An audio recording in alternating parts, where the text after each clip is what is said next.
What's up, guys? Welcome back to another episode of the Hot Corner podcast. I have Tyler here. No Alex today. He works overnight, so he's getting some overtime done and making the money. But he'll be back. We'll try to do two next week, so we can get Alex back in since it's been a little bit. So we want to start off. Tyler has a new segment that he's going to do every single episode. He's going to highlight one past or current player, maybe even a kid in college that he likes. And it's going to be, we're going to find a name for it. We don't know yet. Yeah, you don't watch college basketball. You ain't a real hooper. I know. Talking about the age. Right. Oh, whoa.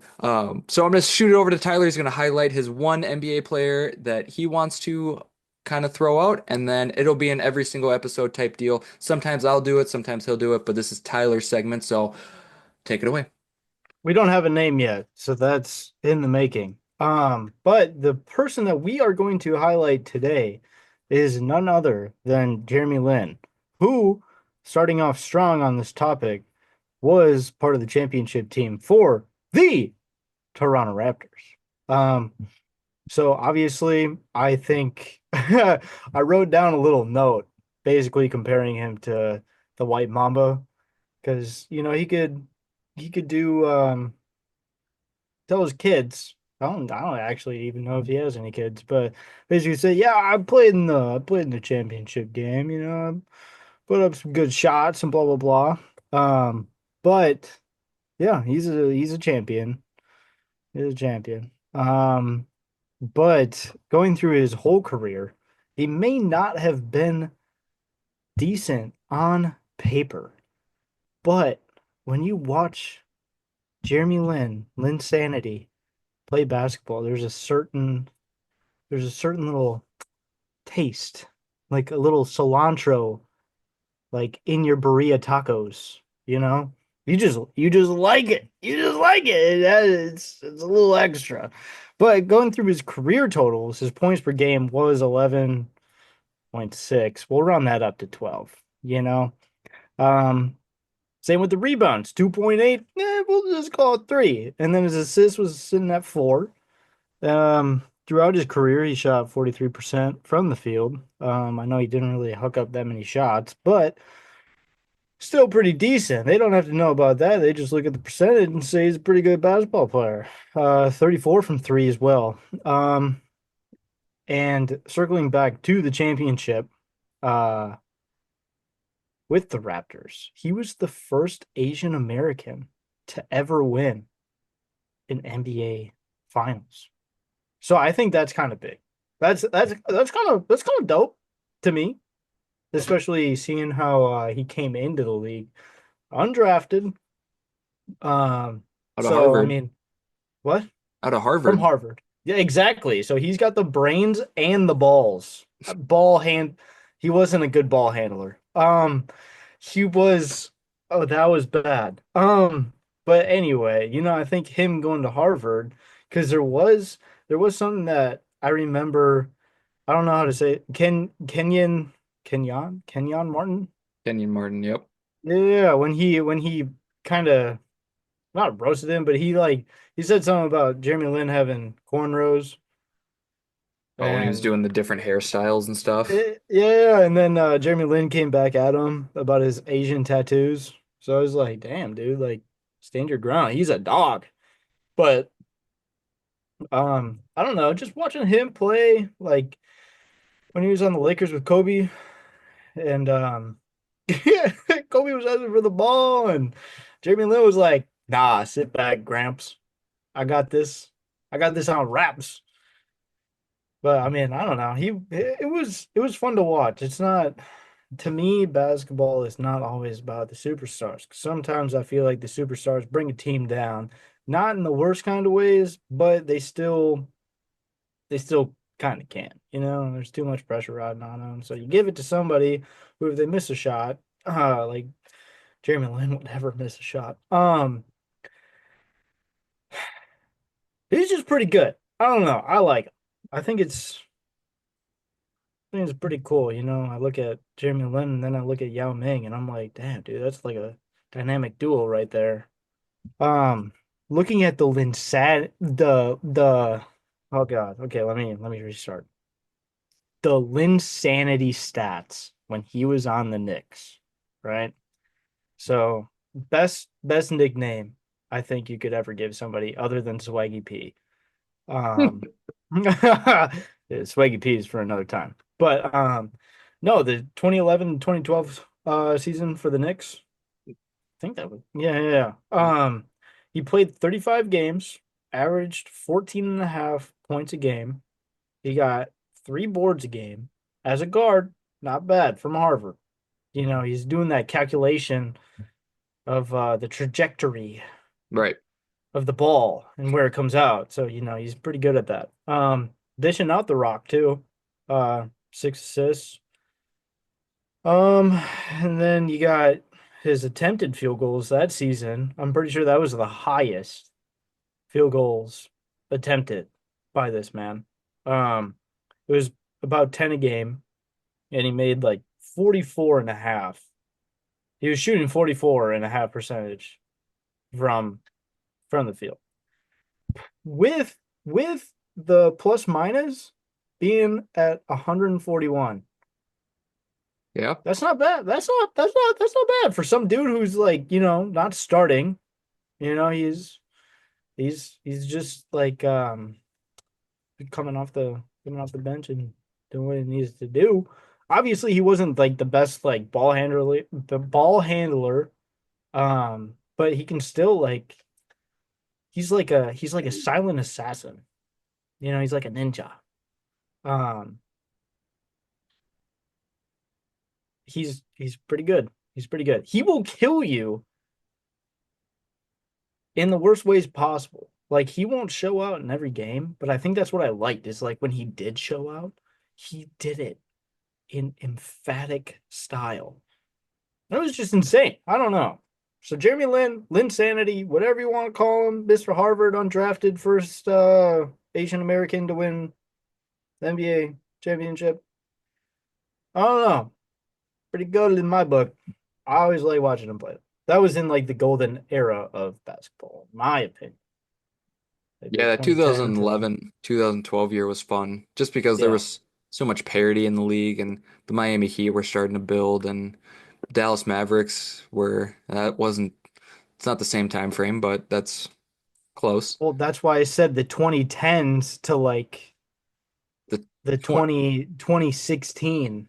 2010s, yes, that was a good time in basketball. It's a lot better. I think the 2010s was one of my favorites, which obviously that was our main time watching basketball was during the 2010s. We watch it more now, but we enjoy it and cherish more back in the 2010s. Um, that 2011, 2012 New York Knicks team was actually pretty solid. They had Carmelo Anthony, Tyson Chandler running the center, who won DPOY that year. Amari Stoudemire, Iman Shumpert, like they had some names. J.R. Smith, Baron Davis, Steve Novak, Mike Bibby. They had some names on that team, but their best playmaker statistically was Jeremy Lin coming off the bench. So he did his role. He ended up getting a contract going to Houston the next year and played all 82 games for Houston. Don't look at the playoff stats, that's really bad. When he went to the playoffs with Houston that year, he had 4 points and shot 16% from three. That's like you at the Y. That's worse than me. I Yeah, don't know what you're talking about. that's no, that's about the same. Straight up Jeremy Lin. He actually got benched. He started 3 games straight, played really bad, and then got benched in the playoff. So, That's fine. but he It's still insanity. won the championship in 2018. He didn't win it, but he was part of the team that won it. And he was, I mean, he is part of our basketball culture and our basketball minds that will stick with us for the rest of our lives because of his unbelievable moments and his unbelievable career at the start and just falling off. It wasn't his fault. He had a lot of injuries. He wasn't a very physical guy. He shot the ball well his first couple years, but it just wasn't consistent. That's it. Yeah, So, yeah, but it's fine. Like you said, he still showed out. That's really all that matters. right. We're gonna highlight guys who aren't known as a 10-time All-Star and stuff like that. Not guys who are going to be obviously the ones that people know all the time, but there are young kids who probably just don't know Jeremy Lin that well anymore because he's been out of the league since 2019. He literally won the championship with Toronto and retired afterwards, and he was fine. He retired at 30. He really only played for 3 years, so not a lot of young kids now get to know. Like I was watching a video, and I'm a baseball guy. There's kids who don't even know like mid 2010s baseball player, like CC Sabathia. Some people didn't know who that was, or Prince Fielder. Man, I'm like, am I how do you old? not know Prince Fielder? Right. I'm like, am I old or are these kids just stupid? I don't even watch baseball and I know who Prince Fielder is. I think the generation now just don't really know ball all that much. So they don't Oh. take a deep dive into what what culture for sports really is. It's just all who are the best players. I want to be there, that fan. They got to know the people hanging in the rafters, but they have to know the people that got the people in the rafters to that spot to get in the rafters for the people in the rafters. Let that sink The in. rafters. Straight mind fuck. So God. I love it. That's a good first little highlight. And I Yeah, think that'll be that's all I have. That's all I have. Just Linsanity is a dope name too. Tyler's So cool little segment. So yeah, next we yeah. want to get into um the All-Star starters were announced yesterday. Get them pulled up here. We're not really too surprised. I don't know. Did you take a look at the full list? So I didn't take a look at the list, but I saw the whole Brunson debate and then like the people who should have been.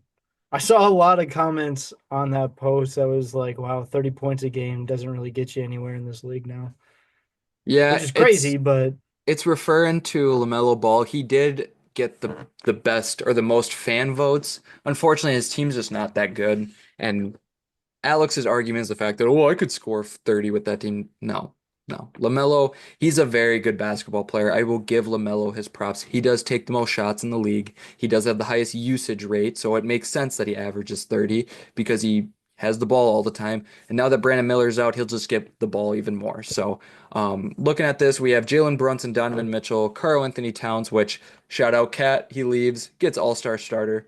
Cool. I kind of Giannis saw that. Antetokounmpo and Jason Tatum. And then on the West, we have Steph Curry, Shea, Nikola Jokic, Kevin Durant, LeBron James. I really don't see anything that's wrong there. You could make an argument maybe for Kevin Durant, but he did miss some time, but who cares? I think he is still the best power forward in the West. So there's Oh, no, 100%. I Yeah. don't think I there's mean, really. granted, yeah, I don't know. It You could, you could make an argument for Jaren. Like Jaren made a really good running this year, and just all in all, I mean, if I feel, and that's just me, but I feel like if Chet would have been healthy the whole year, he could have gotten that second starter spot just because OKC is the top team in the West, and it would have been more favoritism than anything. Um, so yeah, that's about it. Not that much. We went through our all-star nods about 2 months ago, so we were super early for them, and I think that correlates pretty well with what we were. It seemed pretty easy who was going to get voted in. It wasn't hard to see that. So now we'll see how the all of the spots fill out, and we'll see who was right and who wasn't. So I think LaMelo will get into the All-Star game. I just don't. He just obviously isn't going to be the starter. So. and yeah, Brunson's good. Don't get me wrong. Brunson has been playing his arse off, Right. but I don't know. I feel like, It's just hard when your team is bad. yeah, But no, it's.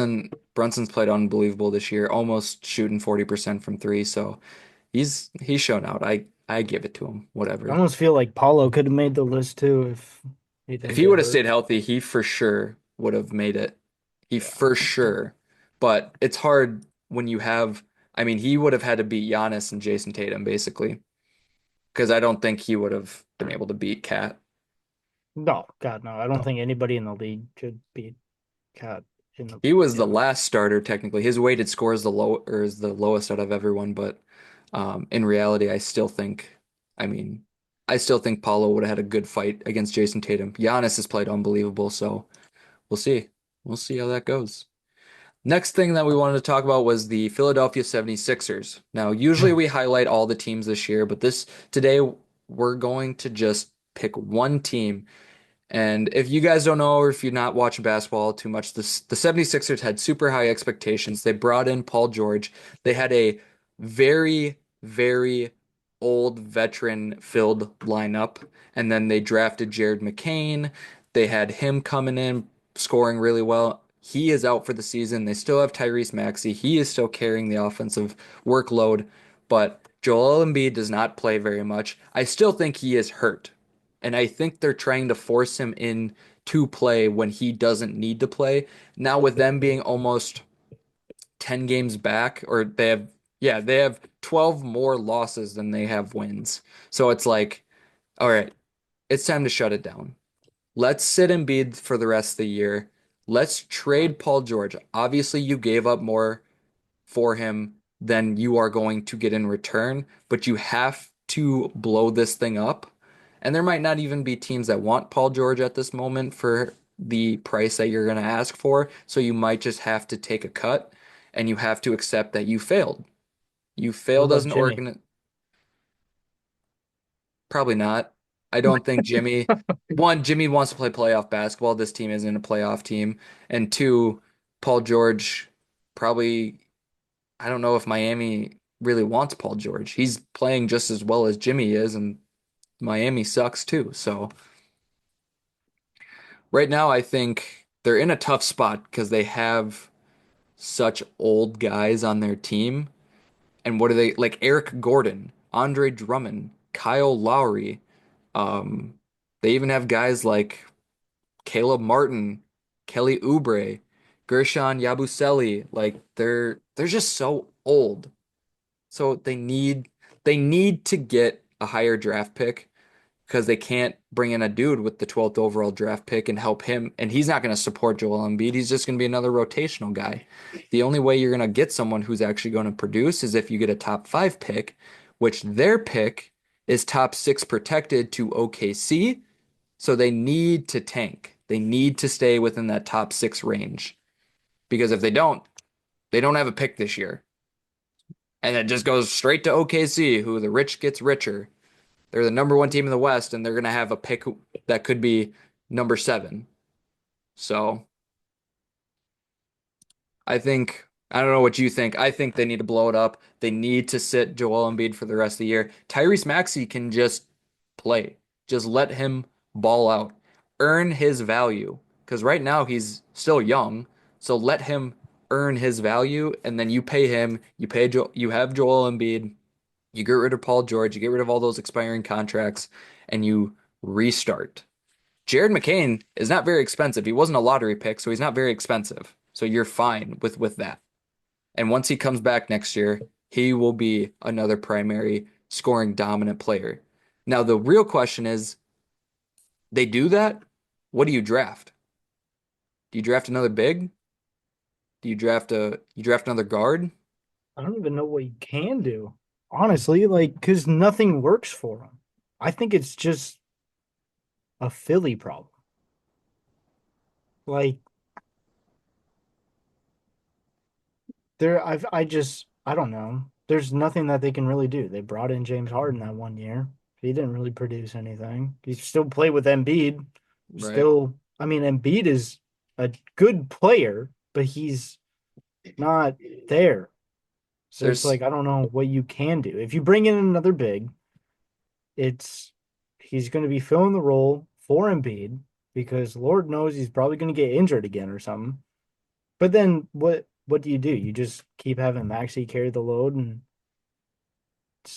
say, all right, it'll figure itself out or something like that because you can't bring in more old people because Paul George is too worried about his damn podcast to even play basketball anymore.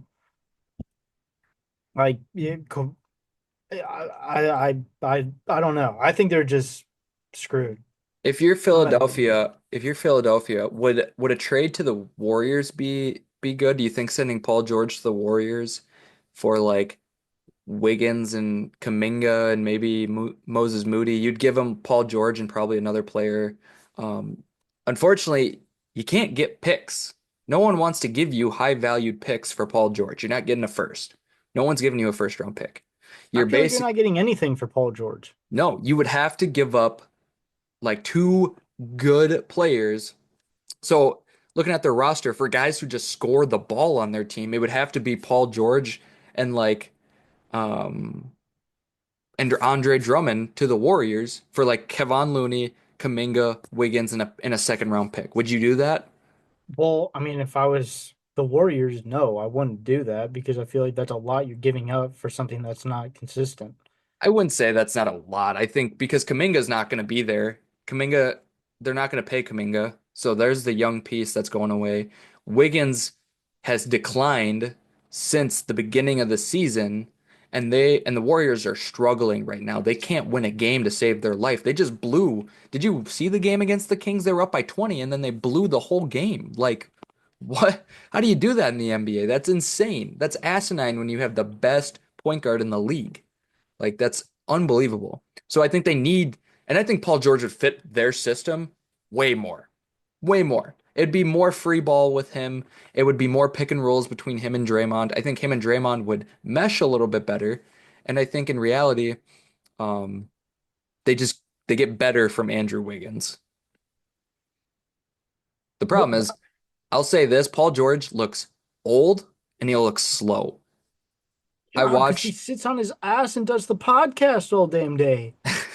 That's all he does. a Let lot me of talk people basketball when I don't know how to play it anymore. have been throwing shade at his podcast because it's a good podcast, but he's been posting a lot. Yeah, exactly. It's like Tyler Murray when it's Call of XP Duty. weekend on COD. Dude, what's crazy, and it happened again too when the new Warzone map dropped, he went 0 and 4. That's what I'm saying. People don't even care. It's like not even a job anymore. It's literally just like a thing to do. Like when D'Lo said, this is very off topic. When D'Lo said, I'm gonna take playing basketball for free ever again. I'm not gonna regret it, or Yeah, I'm not gonna take it for granted.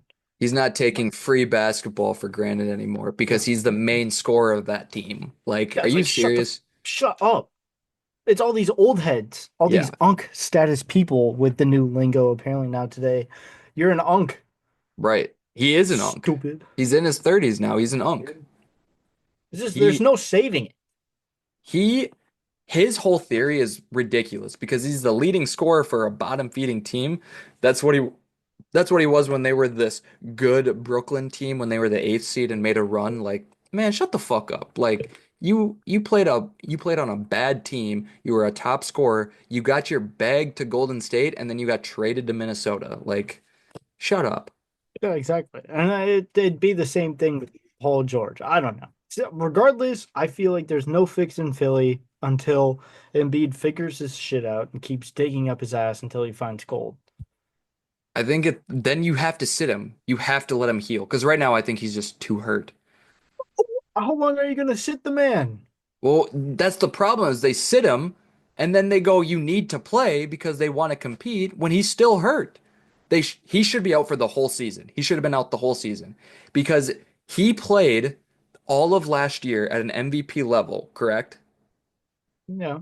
And then he comes in and he plays as hard as he can in that New York series in the playoffs. He injures his knee twice in the same series and played through it. Then he goes and plays USA ball for the Olympics and he played 2 games and hurt his knee again and sat for the rest. He overplayed his his body. And now he's hurting from it, and he didn't give himself enough time to heal, and now he's still hurt and he's still trying to push through it. You are a 7 foot, 200 and like 40 pound man or whatever. I don't know how much he weighs, but you cannot put that much workload on your body. It is too difficult. So you have to give yourself time to heal. And in reality, when you're a stubborn NBA player that makes a ton of money, you feel like you owe the city that you live in and you should play. Philadelphia is the toughest city to play in because they are ruthless out there as fans. They will rip you to shreds if you don't play all 82 games, which understandably so. You're a fan. You want to see your best player and the guy who makes $40 million dollars a year play on the court. but he can't. He legit physically should not be playing. He should just be done. He should be done for the year. They cut ties with everyone that they don't want anymore, and they let Tyrese Maxey free ball and just you have a fun, cheap year of tickets. Unfortunately, you invested a lot of money on a shit team, so that's your fault. And then you come in and do the same thing and just build. What happened when Ben Simmons went down the shitter? You restarted a little bit and you brought in James Harden, and then you had Tyrese Maxey, and like you kept yourself afloat. You didn't just totally burn the whole fucking thing down. So do that. Do that. Don't fuck yourself over in trying to compete when you shouldn't. I will say this because I know I've said it a time or two, but I feel like regardless, there's a lot of locker room talk, and I know he came out and said something um about like the drama in the Sixers locker room, but I feel like that's something that the NBA should do. It's like hot mic the locker room so we know what's going on. And I feel like Embiid has been this way ever since he got into the league. I feel like he already got everything that he wanted. And now he's like, nah, I'm just gonna coach. See, I see it differently. I see he wants to win a championship. He just plays in the hardest city in the fucking world because these motherfuckers are stubborn, fat, drunk fucks and think he's a toy. That's all they think about. They don't think of him as a human being. Yes, he makes a shit ton of money. Yes, he gets the opportunity for the best nutritionists and doctors and all that. Guess what, guys? Doctors sometimes are wrong. Doctors think you're going to be back in 3 weeks when in reality you shouldn't. Like, It's you're the going name to of a the game. Philadelphia doctor who is a 76ers fan who wants you to go play. No shit, he's going to tell you you can go fucking play. So I see it differently. I see him in in an unbelievable situation in the toughest city. If he was the best player on fucking Utah, like Donovan Mitchell and Rudy Gobert were, no one cared. They could have sat the whole season. They would have been like, "Ah, that's Utah." So why is it different? Why should it be different in Philly? Oh, because you guys are drunk and want to watch your team succeed every goddamn game? It's like the Eagles. Eagles fans are dickheads. I hate it. Well, I see it as when they were in the finals and or not the final. Was it the Conference finals with the finals. yeah, the conference finals against Toronto when they lost to that ridiculous shot that Kawhi put up. Obviously I would be a little heated if I was a Philly fan. But regardless, like it's just That wasn't on them. That's it just Kawhi being unbelievable. Kawhi it was the was best player that year. it wasn't on them, but like It, when you have a championship caliber team and then they just it's like a mailman then like I'm just gonna hawk this piece of mail at the freaking house somewhere. I don't care where it lands. That's kind of Philly right now. You're a postman doing a job and you have the best chances of being the best dang postman that you can be, but you just don't want to put the mail in the mailbox. that is the most crazy analogy I've fucking heard about an NBA team. Well, I'm just saying, when you have a job, I remember this Mario Balotelli. I don't know if you know him. He's a soccer player. He played for Italy, and he was like, "I don't celebrate because this is my job. You don't see a mailman celebrating after every delivery." And that's kind of what stuck with me because I was like, "Yeah, like that's where the postman analogy came from." But regardless, Embiid, I don't know. Philly is just they have been a championship quality team for a couple of years. But they go to the conference finals and then they lose and then you don't really hear anything about them ever again. Yeah, it must be But maybe nice that's though. people having high expectations. Dog, I I don't know. haven't seen the Bulls in the conference finals ever. Don't take it for fucking don't think you should be in there every year because that's just basketball. You're never going to be there every year. I'm a Bulls fan. I watched my best MVP in my lifetime tear his shit the fucking 2 games before the conference finals and we lost. Like fuck Same thing me. with the same thing with Minnesota. We go on this rampage last year And then we're like, we have our own players say, "Oh, yeah, next year is our year," and blah blah blah. And then what do? They wake up in their own urine. I don't know if they knew Cat was going to get traded though. I don't care. We still have Ant, who is literally he's made the most threes, and he's just hucking up whatever. And then we have Julius Randle, which I I don't mind him, but Mike Conley, I don't know. Regardless, there is plenty of championship contending teams that just suck. And then the players are like, you know what? I heard somebody say that my sneakers look stupid, even though they're my own custom signature shoe. So you know what? I'm not going to play. I'm going to play like ass. I'm not going to pass them the ball. I'm going to go and deliberately block their shot because there's too much pettiness in this league. You know what this world is coming to? The world is affecting NBA. The thing that I come home from work or when I'm on the Stairmaster working out, watching basketball, I live for that moment. But this world is too damn corrupt to it's affecting everybody. Look at Jared McCain. He's injured making TikToks being all, oh, look at my painted nails. The fuck are you doing? You have a game to play. Well, he's not anymore. He's out. Not So anymore. But yeah, you don't see Cade Cunningham doing that shit when he's injured. And he comes back and he's a dog. he's a dog. He's a dog. That's what I'm saying. I don't know. I'm that shit pisses me off because I'm like, dude, you're literally getting paid more than the people who actually go to work and have actual jobs who are doing something for America. When you literally step on a court and just make 500,000 people happy. To be But fair, what does they that do? they do the hardest, probably one of the hardest things you could ever imagine. Shoot a ball? Be successful consistently 82 straight games. Jeremy Lin was I've seen you at the YMCA. We went 0 and 4 because your ass couldn't make a shot. that's why I'm not in the NBA. Exactly. So they get paid that much for a reason. I could go out there and I could be like Ricky Rubio. I could just be like chest pass in the corner, corner three, huck it up, boom. There's my 20,000th re or assist of the game. That's all I have to do. That's All not you have to true. do is pass. You get your ass Really? you get Shut your up. We're ass ate getting on the off court. topic, you dumb ape. Oh my God. You. All right. So now with that out of the way, all my pent up aggression is kind of out. For the most part. I don't know about Brendan, but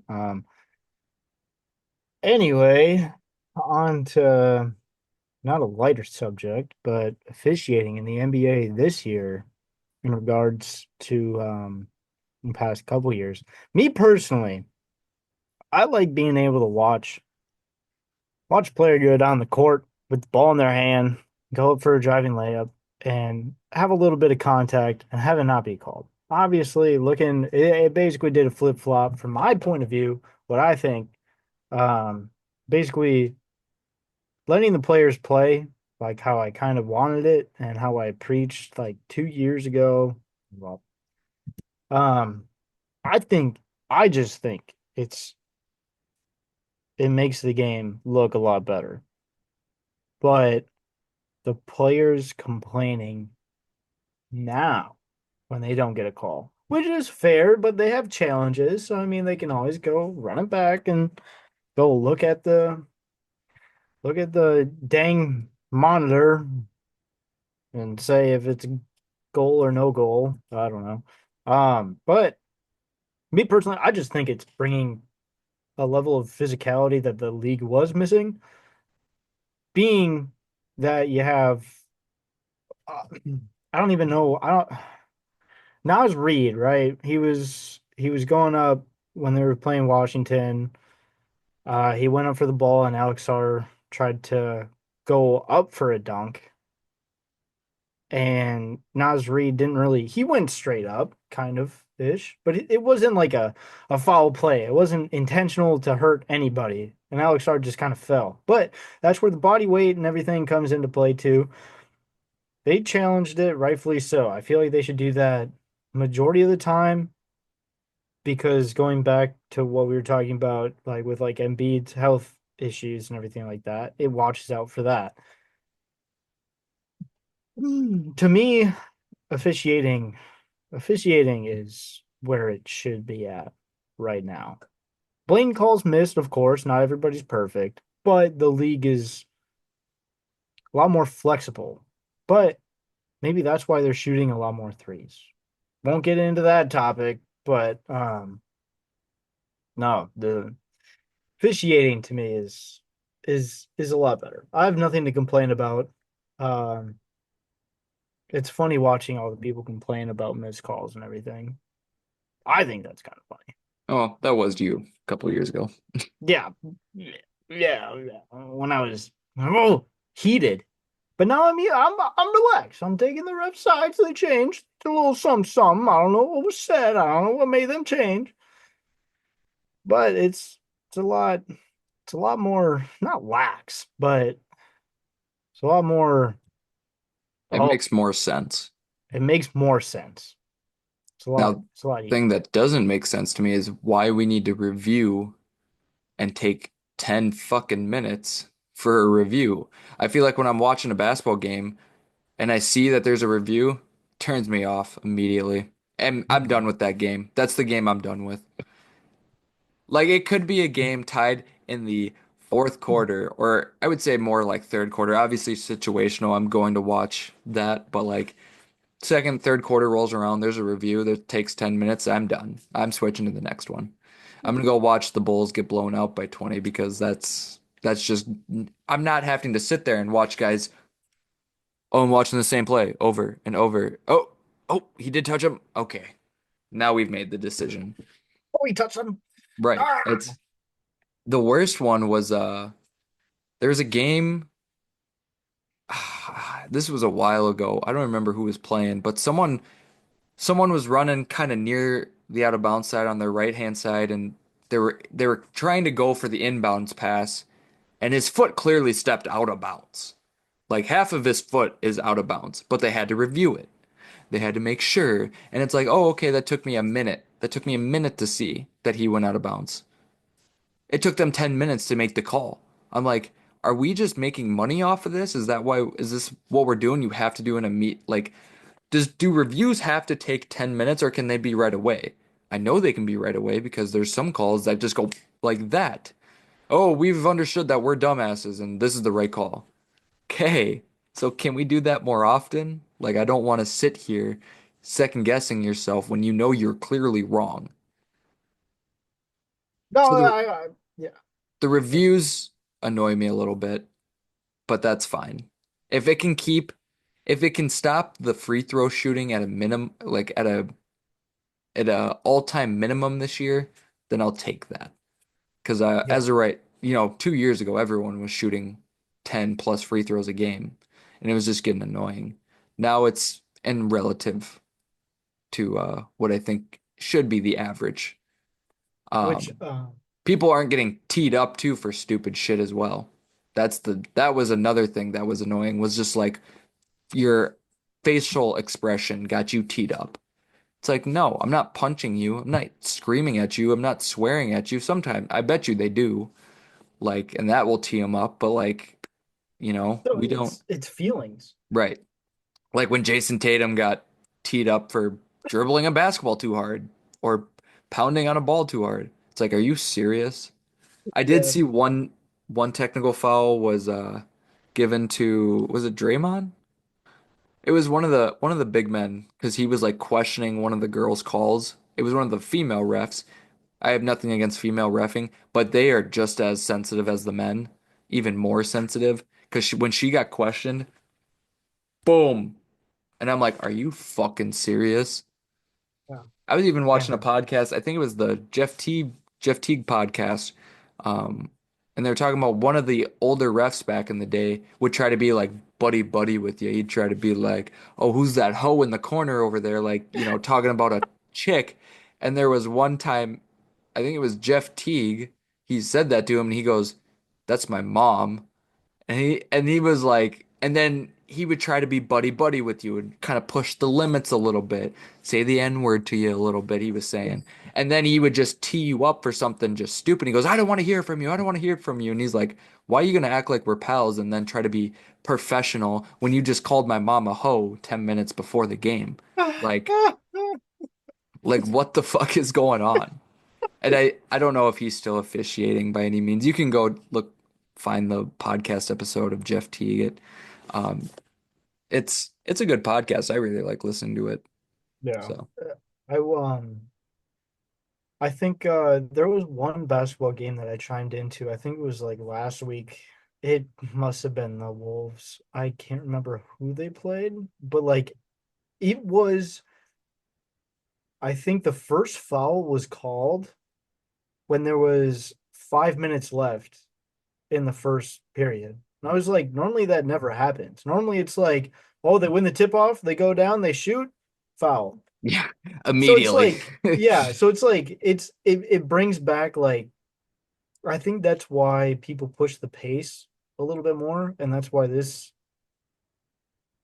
a lot more teams pushing the pace a lot more is because there's not so much being called, and maybe that allows more calls to be made because when you're tired and you get behind somebody, like they like run around you or something like that, they have to follow you or something like that. I don't know.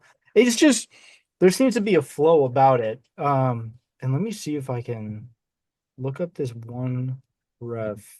Can't remember what his name is. I think Scott Oh, Foster. you No, the dude that bet on fucking games? no, it's not okay. It's not Scott Foster. It's oh my God, dude, who is he? No, he's is it Bill Kennedy? It might be Bill Kennedy. Um,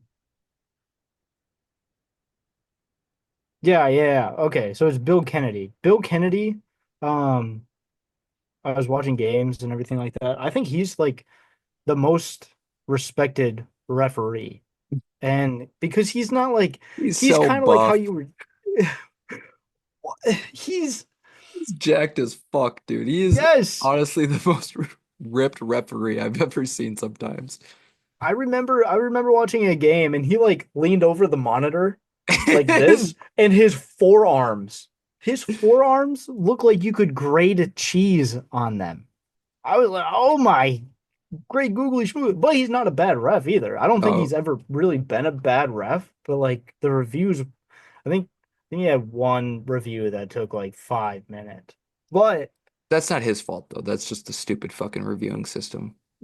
yeah, and again, like I feel like he's not there to play any games. He's a nice individual. Like he carries himself really well. He clearly loves the game if he's reffing. But unlike Scott Fisher, um I just like the referees now. I like that they incorporated women into reffing, but it's just like you said, it seems like they're a little bit more sensitive and they see a man spike a basketball down after some bogus call, and then they were like, "Oh, that's too rough. You're gonna hurt somebody." And it's like the only person I'm gonna hurt at this point is myself. You keep doing this, and there will be fatal consequences. You're gonna be in my note. There is Um, a website that grades NBA referees. I wonder what it is. What is it called? You can look up like referee assignments on NBA Official, which is kind of cool. But I swear there is a website. You have the NBA referee stats, but they did like grading systems. Like the league would grade refs. 2 years ago, they were horrible. Like a lot of refs were losing their jobs because they were just not great. But this year, it's gotten better. Alrighty. Well, that is it for the Hot Corner podcast this week. Thank you guys for tuning in. We did ramble on off quite a bit. Probably will cut some of it. Maybe not. Maybe I'll just leave it uncut, raw footage. Raw. Thanks, guys, for tuning in. Next week, we'll try to put 2 episodes out with both Tyler and I, and then Alex including. Wait and see what Tyler's next highlight player will be, and we will see you guys later. Hey!